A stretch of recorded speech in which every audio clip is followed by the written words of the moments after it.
Hiya folks, season's greetings to you. I think it's the 29th of December.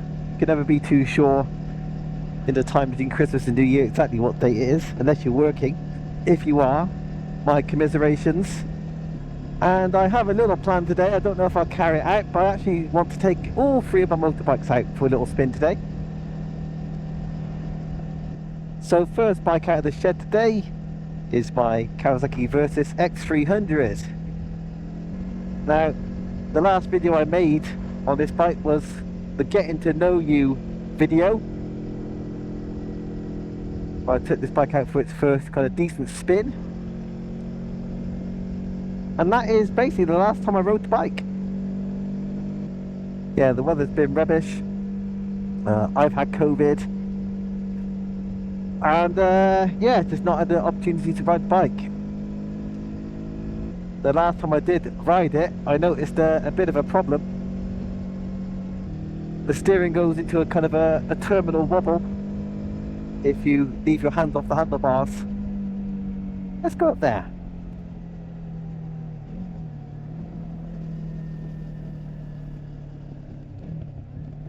So I bought myself a little chain alignment tool to see if basically the back wheel is out of line. So I bought myself a little chain alignment tool. Now I hate adjusting chains. I've never been very confident at doing it, but basically I adjusted the chain to the best of my ability.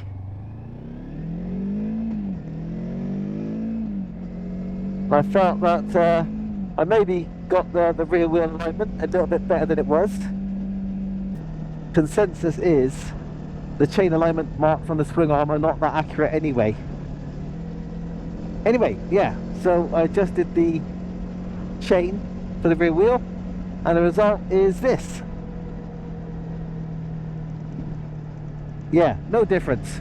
So the steering still wobbles when I take my hands off the bars. So I've also checked the headstock bearings. Basically I got the front wheel off the ground and steered left to right. Didn't feel any noxiness or any particular binding in the headstock. I grabbed the front forks and pulled them back and forth, you know, forward and backwards. Couldn't feel any movement there. And that's all I've done so far. So yeah, I've got more figuring out to do. Don't ask if I've done anything else. Have you, had the wheel on and off? Have you checked the forks for straightness? No, not yet. But these are things on my list. Another thing I did was buy a replacement gear lever. Now, there's nothing really wrong with my gear lever. It wasn't broken. The gear lever that comes with the bike is a solid piece of metal, basically. And I wanted a gear lever with a flip-up tip for when I eventually drop the bike, and it will happen at some point. So the consensus there was that a gear lever from a KLX 250 will fit, and it has the flip-up tip. Well, yes, it does fit, but it is about half an inch longer than the one that came off the bike. So this is my first ride with that gear lever to see if it's too long, too close to my toes. To be honest with you, I need to buy another one. A better one, a shorter gear lever. But if I move my foot forward a little bit before changing gear, then it's fine. So for now, it'll do. The other things I've done to the bike was try to reinforce the sat-nav tower.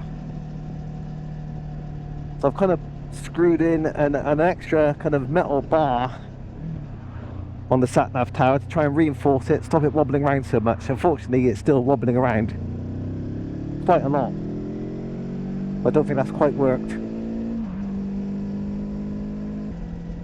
And finally, when I first received the motorbike, the rear shock preload collar was on the minimum setting. And I thought that can't be sensible, having it on the lowest setting. I'm not exactly a featherweight, at about 73 kilos. Not heavy, but you know, much lighter people ride this bike. So I thought, no, I'll put the rear preload on the third notch from minimum. And I found on that last ride, the bike was actually quite stiff. Felt quite stiff and rigid. So I've put it back down to the second notch. So one off the minimum now. And so far, the bike does feel a little bit more cosseting on the road. Because I've only ridden it on the road so far. I did confirm one thing on the ride just now. I did have both my smartphone and my GoPro Hero Max 360 camera both plugged into the accessory USB socket, the dual USB socket down there, and the GoPro kept stopping. Basically, it wasn't getting enough power. So as I suspected, I can't power the smartphone and the camera at the same time. So I need an alternate solution for powering more than one device at once on this bike. At the moment, the GoPro's powered by a power bank that's in my tank bag.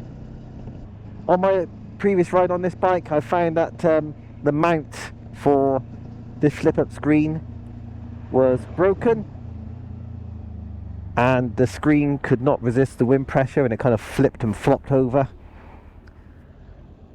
So I've kind of retaped that. I haven't replaced it with a new one yet.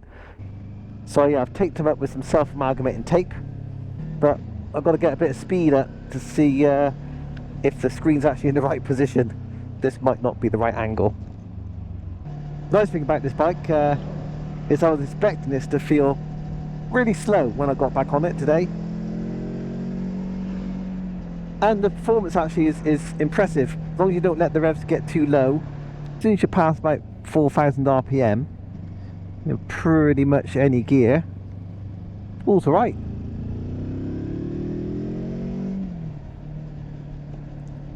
And because it's a small engine, it doesn't take very long to get past 4,000 RPM. Now I do think, you know, this being a small engine bike, it's built for smaller roads, smaller journeys. But it seems to me that about 60 miles an hour in top gear is a happy place for this bike.